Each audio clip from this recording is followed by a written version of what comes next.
All right, since Thomas Pynchon has a new novel coming out later this year on October 7th, Shadow Ticket, and it sounds very intriguing. It's set in the 1930s, whereas this novel, Against the Day, is set in the right about the turn of the century. It begins with the Chicago World's Fair in the 1890s and goes from there to cover global events sort of leading up to the advent of World War I. And this is the only Thomas Pynchon novel that I haven't fully engaged with. I only started it when it first came out. I read the first 100 pages of it, and I could tell that it was obviously going to be one of his best novels. And stylistically, the prose style is the best writing that Pynchon has ever done, as far as I'm concerned. It's just beautiful writing, and also very funny. Lots of stuff going on. Doesn't seem like there's a main character, so it's a bit postmodern, a bit deconstructive in that sense, but I no longer think of Thomas Pynchon as a postmodern writer.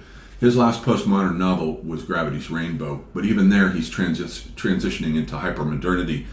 The symbol for hypermodernity is the multiverse, whereas the symbol for postmodernity is the junk heap. And Gravity's Rainbow is very much a junk heap. It's probably the sloppiest written great novel of all time.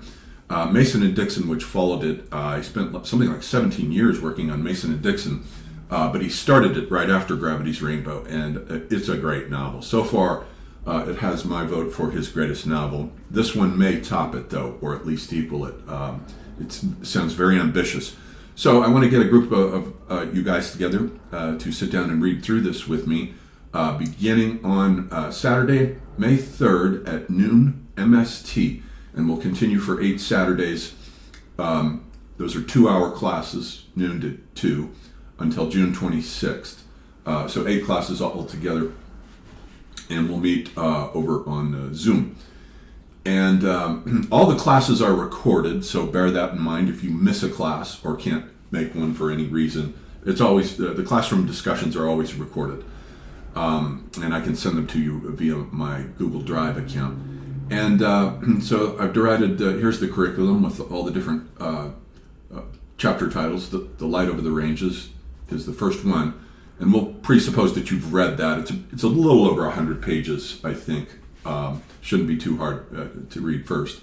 And then the Iceland Spar is very long, so I divided it into 2 parts. By Locations, Against the Day, Rue de Pas. And the book is about light. As you may notice from the title, Against the Day, contre-jour is a type of French photography that involves doing something with light. I'll have to look it up to get the specifics. But it also means against the day in terms of the various countercultures that form who are against the mainstream culture of the day, as we saw in Gravity's Rainbow with the formation of the counterforce there in that book against the corporate transnational powers that Pynchon saw delegitimizing and destructuring the nation states during the Second World War and then coming out of it. The corporations are really now the entities with all the political power because they've got all the money and they're transnational.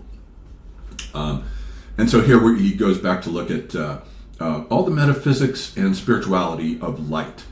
Now, I do astrology readings, so if anyone is interested in astrology, hit me up at johndavidebert@gmail.com.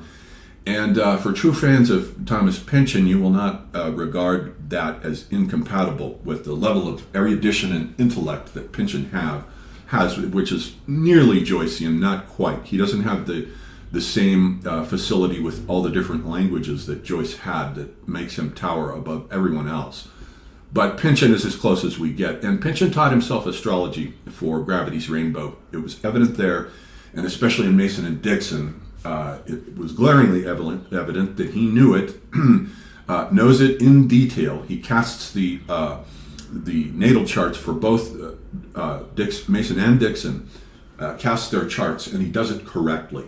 So he knows astrology. So he's hypermodern. He's does not have any longer the postmodern irony to quite the same degree that he has it in his first 3 novels, V, and the second one there, with the conspiracy, the Crime of Lot 49, and Gravity's Rainbow. With Mason and Dixon, he's leaving all of that behind, and he's got the multiverse, which is the Earth symbol that you find turning up over and over again, like with the recent movie Everything Everywhere All at Once. It's there too, and in Mason and Dixon, it's there in the form of multiple timelines, multiple parallel dimensions. In one case, I think it's Mason who gets lost in a Twilight Zone parallel reality that consists of the missing 11 days that were edited out when England converted to the Gregorian calendar, from the Julian to the Gregorian. They had to skip 11 days in September of that year,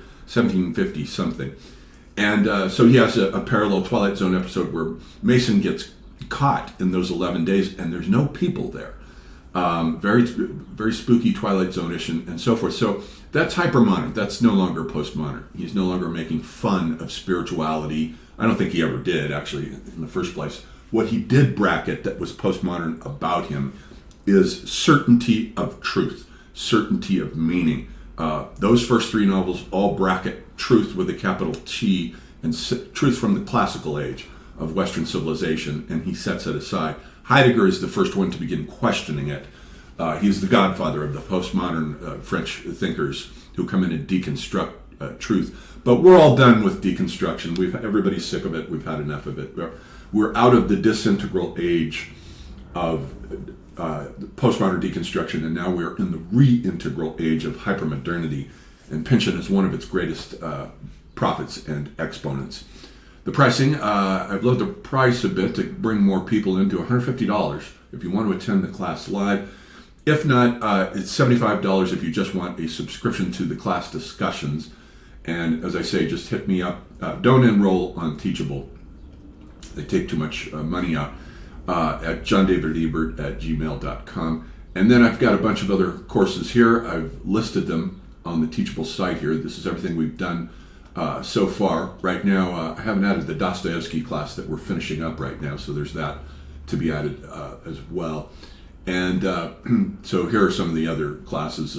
They only allow you 3 classes at a time to show, but they don't have any limitations on listing all of the others, so there they all are.